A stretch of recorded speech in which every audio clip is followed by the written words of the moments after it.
नमस्कार, स्वागत है आपका बात विभाग में। आपके साथ मैं हूं अभिषेक कात्यायन। बात विभाग में आज बात करेंगे एक ऐसे संवाद की जो चुनाव आयोग से किया गया है। निर्वाचन आयोग से संवाद स्थापित किया आरजेडी ने। दरअसल चुनाव आयोग ने सभी सियासी दलों को, बिहार के सियासी दलों को कहा था कि 31 जुलाई तक आप अपने सुझाव हमें भेजिए कि चुनाव कराने को लेकर आप क्या सोचते हैं, या अगर चुनाव होने चाहिए तो कैसे होने चाहिए, अगर चुनाव प्रचार आप करेंगे तो किस तरह से चुनाव प्रचार करेंगे। क्योंकि आयोग ये जानना चाहता था कि सियासी दलों की क्या राय बनती है, पर क्या उन्हें लगता है कि चुनाव प्रचार मुमकिन है, क्योंकि चुनाव से पहले प्रचार तो करना पड़ेगा। लेकिन इस सुझाव देने की बात को आरजेडी ने किस तरीके से लिया वो बेहतर आरजेडी ही समझ सकती है। लेकिन जो संवाद स्थापित किया गया खत के जरिए, यानी जो खत भेजा गया, जो पत्र भेजा गया चुनाव आयोग को, उसमें सुझाव से ज्यादा लंबा चौड़ा ज्ञान दे दिया आरजेडी ने। अब वो ज्ञान इस तरह से था कि एक तरह से चुनाव आयोग से बहुत सारे सवाल पूछ लिए गए, वो सवाल जो शायद चुनाव आयोग का उससे कोई लेना देना नहीं हो सकता था।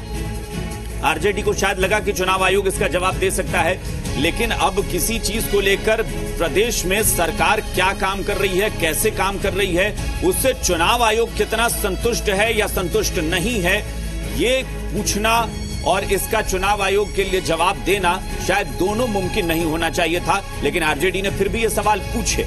कई बार ऐसा होता है कि अति उत्साह में चीजें गलत भी हो जाती हैं। अति उत्साह इसलिए कि इस वक्त निश्चित तौर पर माना जा सकता है कि प्रदेश में सत्ता पक्ष के लिए हालात बहुत अच्छे नहीं थे, क्योंकि कोरोना को लेकर, बाढ़ को लेकर वैसे ही सरकार की किरकिरी हो रही थी और आरजेडी इस वक्त मुख्य विपक्षी दल होने के नाते काफी बेहतर स्थिति में खुद को रख सकती थी। लेकिन ये एक छोटी सी चूक आप कह लीजिए जो आरजेडी से हुई। इस खत के जरिए आरजेडी ने कुछ ऐसी बातें कर दी जो नहीं करनी चाहिए थी। संवैधानिक संस्था का थोड़ा मर्यादा समझना चाहिए था। फिलहाल हमारे कुछ सवाल हैं, उन सवालों के जवाब हम तलाशने की कोशिश करेंगे। सवाल नंबर 1 कि क्या संवैधानिक संस्थाओं और पद का आरजेडी नहीं करती है सम्मान, ये सवाल। सवाल नंबर 2 कि विरोधी बार बार ये आरोप क्यों लगाते हैं कि अभद्रता से बात करना आरजेडी की परंपरा का हिस्सा है, ये विरोधी बार बार ये कहते रहते हैं। सवाल नंबर 3 कि चुनाव आयोग ने सुझाव मांगा था लेकिन उस पर सवाल उठाना क्या सही है। सवाल नंबर 4 बराबरी के अवसर की बात कर क्या आयोग पर पक्षपात होने का आरोप लगा रही है आरजेडी। सवाल अगला यह कि क्या अलग अलग विभाग या संस्थाओं के अधिकार क्षेत्र का आरजेडी को ज्ञान नहीं है कि किस संवैधानिक संस्था का क्या अधिकार क्षेत्र है। और आखिरी सवाल यह कि क्या सरकार के कामकाज का आकलन करना चुनाव आयोग का काम है। ये तमाम सवाल हैं जिनके जवाब हम तलाशेंगे। ये रिपोर्ट देखिए। सुझाव के बदले आरजेडी ने आयोग से पूछा सवाल। आरजेडी के तीखे तेवर पर बीजेपी ने जताई आपत्ति। आयोग को 13 बिंदुओं के साथ आरजेडी ने भेजा जवाब। कोरोना जिस तरीके से बिहार में बेकाबू है उससे हर कोई वाकिफ है। इस खतरे के बीच विधानसभा चुनाव में प्रचार प्रसार और वोटिंग कैसे हो, इसे लेकर इलेक्शन कमीशन ने सुझाव मांगा था। आरजेडी ने सुझाव का पत्र आयोग को भेजा है, लेकिन सुझाव से ज्यादा इस पत्र में सवाल पूछा गया है। चुनाव आयोग को बिहार में चुनाव नहीं लड़ना है।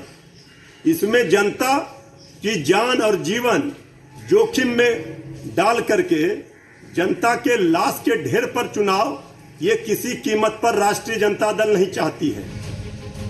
आरजेडी के प्रधान महासचिव अब्दुल बारी सिद्दीकी ने आयोग को खत लिखा है। इस खत में कुल 13 बिंदुओं का जिक्र करते हुए मुख्य चुनाव आयुक्त को पत्र भेजा गया। आरजेडी ने बिहार में कोरोना संक्रमण के आंकड़े, WHO की चेतावनी का जिक्र करते हुए कहा है कि अक्टूबर और नवंबर महीने में संक्रमण सबसे ऊंचे स्तर पर होगा। ऐसे में चुनाव आयोग को ये बताना चाहिए कि क्या बिहार में कोरोना की स्थिति भयावह है, अगर हाँ तो चुनाव कितना आवश्यक है। आरजेडी ने आयोग से पूछा है कि जिंदगी की कीमत पर बस रस्म अदायगी के लिए चुनाव कितना जरूरी है, अगर नहीं तो चुनाव पारंपरिक तरीके से हो जैसा अब तक होते आए हैं। लोगों की संपूर्ण भागीदारी, निर्वाचकों के साथ सतत संवाद पहले की तरह सुनिश्चित किया जाए। सिद्दीकी ने अपने पत्र में आयोग से इस बात की अपेक्षा जताई है कि वह लोगों को भरोसा दिलाए और सुनिश्चित करे कि पूरी चुनाव प्रक्रिया कोरोना संक्रमण महाविस्फोट की एक घटना न बन जाए। मतदान के दिन करोड़ों लोग घर से बाहर निकलकर मतदान करने जाते हैं और ऐसे में संक्रमण बढ़ने का डर होगा। अगर मतदान के दौरान मतदाता संक्रमित हो जाते हैं और उनके साथ कोई अप्रिय घटना घटती है तो क्या आयोग मतदाताओं का जीवन बीमा कराने के बारे में चिंतित है?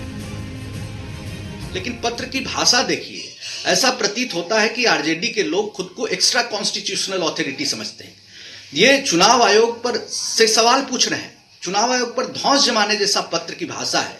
ये दुखद है। आप चुनाव आयोग से को सुझाव दें, चुनाव आयोग निर्णय लेगा।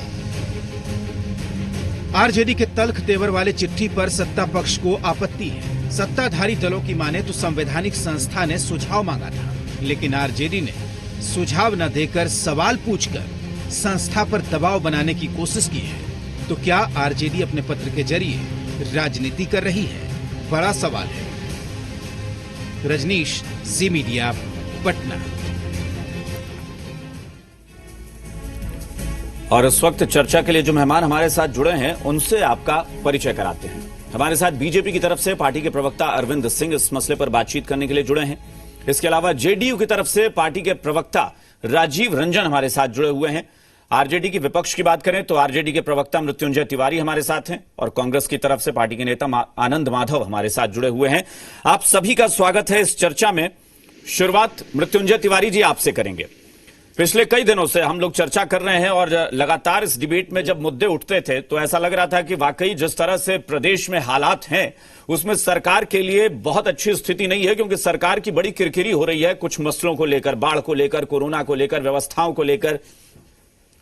लेकिन ऐसा लग रहा था कि जब विपक्ष के पास एक बड़ा मौका है कि वो अपनी स्थिति मजबूत करे, विपक्ष के पास एक बड़ा मौका है कि वो सरकार पर दबाव बना सके, ऐसे में चुनाव आयोग को इस पॉलिटिक्स में घसीटने का ये प्रयास क्यों किया गया? मुझे समझ में नहीं आ रहा है कि जब आप बहुत अच्छी स्थिति में खुद को पा सकते हैं तो फिर इस तरह की चीज क्यों?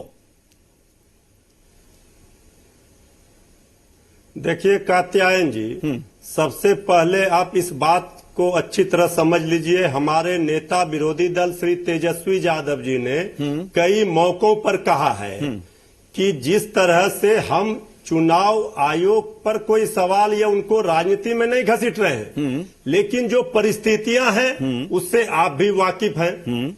जो हालात हैं उस हालात में उन परिस्थितियों से अवगत चुनाव आयोग को कराना। जब चुनाव आयोग ने सुझाव मांगे तो सुझाव दिया गया, पत्र के माध्यम से हकीकत बताया गया। बिल्कुल। आप ये बताइए हाँ। कि किस परिस्थिति में चुनाव का कोई सोच सकता है? हाँ ठीक है। अभी कोई ऐसा जगह अछूता नहीं है हाँ। जहां इस कोरोना संक्रमण ने अपना पैर नहीं पसार लिया। सरकार को सत्ता की भूख हो सकती है, जेडीयू बीजेपी को, राष्ट्रीय जनता दल को, हमारे नेता को हाँ। सत्ता की भूख नहीं है। ठीक है मृत्युंजय जी आपकी सारी बातों को मानते हैं। आपका पत्र लिखना, करोड़ लोगों के जीवन की, आपका पत्र लिखना भी सही है, क्योंकि जाहिर तौर पर आपका अधिकार भी था और आपसे कहा भी गया था कि आप उसमें सुझाव दें। देखिए मैं बताता हूं कि किन बातों पर आपके सवाल उठे हैं। आपने जब खत लिखा तो आप सुझाव देते, आपने जो कहा कि हालात बिगड़े हुए हैं, हम भी जानते हैं, आप भी जानते हैं, मैं भी जानता हूं, वाकई मैं जानता हूं कि हालात बहुत बिगड़े हैं।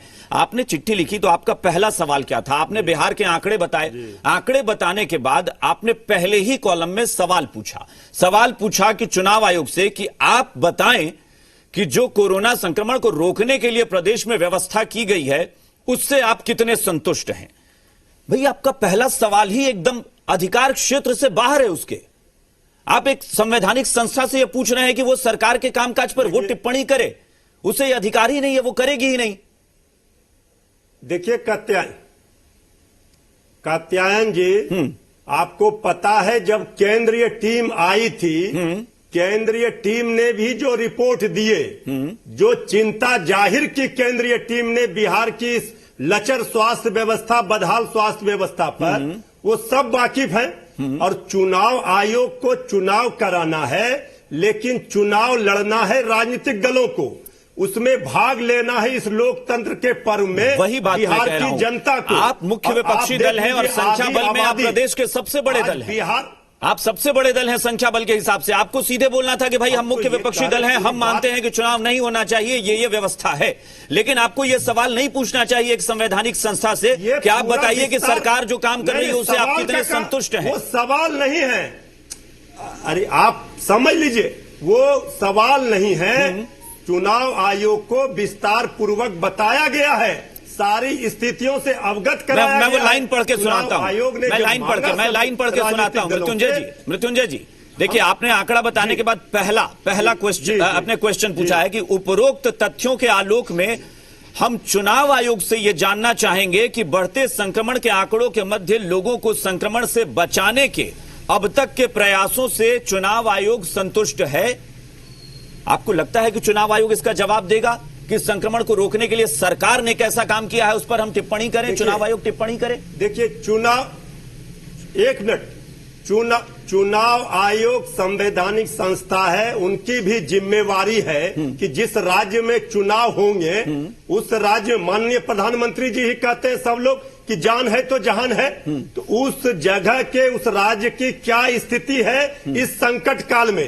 ये जो वैश्विक महामारी है, इसमें बिहार सरकार की लापरवाही के कारण कोरोना संक्रमण का खतरा जिस रफ्तार से बढ़ रहा है, तो हमें तो पहले लोगों के जीवन जिंदगी की चिंता है, जिनको सत्ता की चिंता है वो करें, लेकिन चुनाव आयोग से हम ये कह सकते हैं कि अगर चुनाव आयोग क्या संतुष्ट है, चुनाव आयोग को भी पूरा पता है, आए दिन रोज मीडिया में ये खबरें आ रही है कि क्या बिहार में स्थिति है, किस तरह से कोरोना विस्फोट हो रहा है और सरकार ने हाथ खड़े कर दिया है। एनडीए को आपत्ति क्यों हो गई इस खत में? आपको क्या लगता है कि कहां चूक हो रही है, या आपको लग रहा है कि बेवजह का बड़ा बात एनडीए ने बढ़ा दिया कि उतना शायद लिखा नहीं गया था जितना बना दिया गया उसको? क्या आपको लगता है? देखिए कात्यायन जी, एनडीए को कहीं यहां आपत्ति नहीं है। हम लोग जानते हैं कि एक 9वां पास विद्यार्थी बगैर 10वां 12वां का इम्तहान दिए हुए पढ़े हुए क्लास में 13वां का इम्तहान ये हालांकि अरविंद जी मुझे लगता है, छोड़िए व्यक्तिगत आरोप, व्यक्तिगत हमला नहीं, व्यक्तिगत टिप्पणी क्यों कर रहे हैं किसी पर, छोड़िए, आप सीधे मुद्दे पर आइए। देखिए कात्यायन जी, हाँ, ये डिबेट अगर इस तरह से बदतमीज भाषा में होगा तो फिर नहीं, मैंने उनको टोक दिया, मैंने मना कर दिया। मृत्युंजय जी कोई बात नहीं है। अरविंद जी, ये बिहार में ऐसे किसी पर बेशर्मी की तरह ऐसे किसी पर इस तरीके की टिप्पणी मत कीजिए। आप सीधे आइए, मुद्दे पर आइए। राजद में हाहाकार मचा हुआ है बिहार, इनको बोलिए माफी मांगेंगे, बहुत कम है। देखिए, इनको बोलिए माफी मांगेंगे पहले। पूरे दुनिया में हाहाकार मचा हुआ है, भाषा का प्रयोग नहीं करें। पूरे दुनिया में हाहाकार मचा हुआ है और पूरे दुनिया में हाहाकार मचा हुआ है। सिर्फ सरकार में बैठ करके ये मलाई नहीं, कोई बात नहीं है। देखिए, आप पार्टी पर सवाल उठाइए, आप पार्टी पर सवाल उठाइए, लेकिन अरविंद जी जाहिर तौर पर अगर आरजेडी पर मैं सवाल उठा रहा हूं, अगर आरजेडी पर मैं सवाल उठा रहा हूं कि संवैधानिक संस्था का सम्मान हो, तो नेता प्रतिपक्ष है उनका भी सम्मान होना चाहिए, इसका भी ध्यान रखिए। मैं किसी का नाम नहीं लिया हूं, मैं किसी का नाम नहीं लिया हूं, मैं ठीक है और सामान्य स्थिति है तो फिर परंपरागत तरीके से ये सोच रहे हैं कि हम इनके लोग दल चाह में रहे कोई हैं 9वीं पास है और 13वीं का इम्तहान में बैठ रहा है। ये वर्चुअल डिजिटल में क्यों लगे हुए हैं? पूछना चाहता हूं कि दल में कोई ऐसा भी नेता है कि जो 9वां का इम्तहान में बैठ के सीधा 13वीं का इम्तहान दे रहे हैं? वो खुद बताएं। मैं तो किसी का नाम नहीं लिया हूं। देखिए, इनका आवाज को कम कीजिए। देखिए कात्यायन जी, दूसरा चीज है, इस तरह के भाषाओं का प्रयोग होगा। नहीं, वो नहीं कर रहे हैं, आप कोई बात नहीं कर रहे हैं मृत्युंजय जी। संस्था है, आप संस्था नहीं, अगर इस तरह के भाषाओं का प्रयोग होगा तो हम डिबेट नहीं होने देंगे। आप संस्था बोलिए अपने भाषा। नहीं, मृत्युंजय जी 1 मिनट कंट्रोल कीजिए। उन्होंने अब नहीं कर रहे हैं वो, आप छोड़िए उस बात को, अब बात से आगे बढ़िए ना, बात से आगे बढ़िए। हो गई बात, खत्म हो गई, चलिए वो अब उनको बात कहने दीजिए। अरविंद जी हाँ बताइए। आप जो है एक संवैधानिक संस्था को कह रहे हैं कि सबका बीमा कराइए, आप सरकार पर नियंत्रण करिए। एक संवैधानिक संस्था को आप कह रहे हैं कि सारे संक्रमित जो होंगे उनकी गारंटी लीजिए। क्या महाराष्ट्र में उद्धव ठाकरे जी जब मुख्यमंत्री थे और उनका जब कार्यकाल खत्म हो गया था एमएलसी का, तो क्या वहां चुनाव हुआ कि नहीं? ठीक है, चलिए ठीक है, आप यही करें, संवैधानिक संस्था का अपमान है। राजीव रंजन जी, ये एक सवाल खड़ा हुआ है, क्या ये बार बार ये कहा जा रहा है सत्ता पक्ष के दलों की तरफ से कि आरजेडी संवैधानिक संस्था या संवैधानिक पद का सम्मान नहीं करती, परंपरागत तरीके से ये आरोप लग रहे हैं? 1 मिनट मृत्युंजय जी, देखिए, हाँ, सबसे पहली बात तो ये है कि आपने डिबेट के इंट्रो में ही कह दिया कि जदयू की स्थिति बहुत अच्छी नहीं थी। मुझे नहीं लगता है कि आपको किसी निष्कर्ष पर बहस में आना चाहिए। आप अगर एंकर हैं और आपने पहले ही कह दिया कि कोरोना और बाढ़ से निपटने के मामले में सत्तारूढ़ गठबंधन की स्थिति क्या पैमाना है, क्या पैमाना है, जरा मुझे आप बता दीजिए। नहीं, मैं आपकी व्यवस्थाओं पर सवाल उठा रहा था। नहीं, मैं आपकी व्यवस्था पर सवाल उठा रहा हूं। नहीं, मैं आपकी व्यवस्था पर सवाल उठा रहा हूं कि आपकी व्यवस्था अच्छी नहीं थी। आपने सवाल नहीं उठाया, आपने ये कहा कि निर्वाचन आयोग को ये पत्र देने के बजाय उन्हें पहले ही आपने कह दिया कि जदयू और भारतीय जनता पार्टी की स्थिति अच्छी नहीं है। अरे भाई, विपक्ष के पास मुद्दा है, इससे कौन इनकार कर सकता है? राजीव रंजन जी, विपक्ष के पास मुद्दा है, विपक्ष के पास मुद्दा है, इससे इनकार कौन कर सकता है? आपको नसीहत नहीं देना चाहता। नहीं, आप समझिए, कोरोना और बाढ़ ये दो ऐसे मुद्दे हैं जो विपक्ष के पास इस वक्त है। और भाजपा के खिलाफ आपने बात की। विपक्ष के पास ये मुद्दा है, इससे कौन इनकार करेगा? बिल्कुल गलत है। बिहार की जनता इस चुनाव में मेरी चुनौती है। हाँ। इसे लिख लीजिए खुली डायरी में। 3/4 सीटों पर हम जीते। आप जीतिए। चुनाव परिणाम मैं नहीं तय करूंगा। तो फिर आप क्या पैमाना है? पैमाना यह है कि आपने जो धरातल पर दिखाया है, आपने जो धरातल पर स्थिति दिखाई है वो देखिए।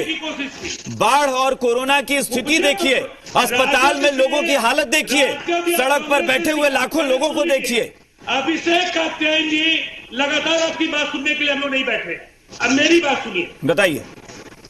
कांग्रेस और राजद अपनी जगह बात करेंगे, लेकिन आपको मर्यादा की लक्ष्मण रेखा का सम्मान करना चाहिए। आपने अपने शुरुआती इंट्रो में ही कहा है कि सत्तारूढ़ गठबंधन की स्थिति अच्छी नहीं थी, राजद को ऐसा करने की क्या जरूरत थी। मुझे लगता है ये अल्पकालिक एक जिम्मेवारी आपको राजद के प्रवक्ता के तौर पर मिल सकती है। इस तरह से आप बिहार की जनता की भावनाओं का ये मैं समझ सकता हूं, आपकी स्थिति भी समझ पा रहा हूं। मैं जान रहा हूं कि इस वक्त स्थिति क्या है। हमारी स्थिति मत समझिए आप। नहीं, मैं जान रहा हूं इस वक्त, क्योंकि भाई आपको भी पता है कि इस वक्त आपको पता है कि धरातल पर क्या तस्वीर है। अभी कई वर्ष लगेंगे हम लोगों की स्थिति समझने में। आपको मैं कह रहा हूं, धरातल पर आप देखिए। जरूर है ना? नहीं, जरूर देखिए। ये अगर आपको लग रहा है कि बाढ़ और कोरोना के बावजूद आप बार बार हमें चुनाव परिणाम की ओर इशारा कर रहे हैं कि चुनाव परिणाम आपके पक्ष में आएगा, तो बहुत अच्छे हालात हैं। ऐसा नहीं है। नतीजों से सहमत नहीं है, आप बिहार की जनता की भावनाओं के साथ नहीं है। भावनाएं क्या कहती हैं? भावनाएं क्या कहती हैं? धरातल पर देखिए ना राजीव रंजन जी। धरातल पर हम लोग जानते हैं ना। धरातल पर देखिए क्या स्थिति है। जो लोग संक्रमण के खिलाफ बात करते हैं वो गाड़ियों का हुजूम लेकर के बाढ़ पीड़ितों के बीच जाते हैं, और आप बोलते हैं कि जनता की अजीब बात कर रहे हैं। अजीब बात कर रहे हैं। अरे कोरोना संक्रमण को लेकर आपने व्यवस्था क्या की है वो भी तो देखिए। अरे सब कुछ मैंने की है। आप राजद के प्रवक्ता बन जाइए अभिषेक कात्यायन। अरे आप हमें मत समझाइए, आप हमें मत बताइए कि हम किसके प्रवक्ता बनेंगे। आप सिर्फ इतना समझिए, आपने जो धरातल पर किया है उसकी स्थिति दिख रही है। मुझे बता दीजिए, धरातल पर दिख रहा है कि आपने क्या किया है। आपको किसने ये अधिकार दिया कि आप अपने बहस की शुरुआत में आपने कहा कि इस गठबंधन। अरे तो हम आपसे पूछ के मुद्दा चुनेंगे, आपसे पूछकर बात करेंगे क्या? आपसे पूछकर बात नहीं करेंगे। पूछिए ना पूछिए, मेरी तो सुनिए, तो मेरी सुनिए। मैं आपकी बातों को पूर्वाग्रह से प्रेरित मानता हूं। तो मानिए। और एक निष्पक्ष पत्रकार की भूमिका के साथ आप ईमानदारी के साथ न्याय आप मानिए, आप स्वतंत्र हैं मानने के लिए। और लाइव में मेरा ये आरोप है, आप स्वतंत्र हैं मानने के लिए। कात्यायन जी निश्चित तौर पर स्वतंत्र है। तस्वीर मीडिया में आती आप है, बहस का आधा आते समय हैं राजद को देते तो हैं, इनको मिर्ची और लगती उसके पहले है। अपने राजद के पक्ष में कोई बात नहीं है, उनको देखिए, आपकी अपनी सोच हो सकती है। आप खामखा समय बेवजह जाया कर रहे हैं। मेरी सोच आनंद माधव जी, की राजनीति के बाद आनंद माधव जी, चलिए ठीक है। आनंद माधव जी, आनंद माधव जी, क्या ये टिप्पणी, ये जो खत था, ये खत, इसकी भाषा बदली जा सकती थी? क्या इस खत की भाषा कुछ और हो सकती थी? आपके सवालों का जवाब कुछ है ही नहीं है। आपके पास सवाल करना है, केवल आरोप है। देखिए, हाँ। मैं बोल लूं, अपनी बात कह दूं? हाँ हाँ बताइए। सत्ता का भूख आपको सता रहा है, इसलिए अरे भाई चुनाव मुझे के भी लिए बोलने दो, पहचान इस तरह से कैसे काम वर्चुअल होगा? मैं रैली ये रद्द कह रहा करना था कि पड़ा, देखिए ऐसा है इसलिए कि एक्चुअल रैली में चुनाव गांधी तो मैदान में लोकतंत्र आदमी का नहीं पर्व है, आया। इससे किसी को कोई इनकार नहीं है। ठीक है। इससे अरे भाई किसी को दूसरे को भी बोलने का मौका दीजिए। हाँ, मैं ये ठीक है, कह आप रहा बोलिए, था आप कि बोलिए, देखिए आनंद ऐसा महाराज जी, है आप कि बोलिए। जनतंत्र का ये लोक पर्व है। लेकिन अभिषेक जी, मैं आपको ये बता दूं कि जो सही चीजें हैं वो चुभती हैं, इसलिए हमारे इनको चुभ गई वास्तव जो स्थिति है, जो ये चुनाव की बात कर रहे हैं।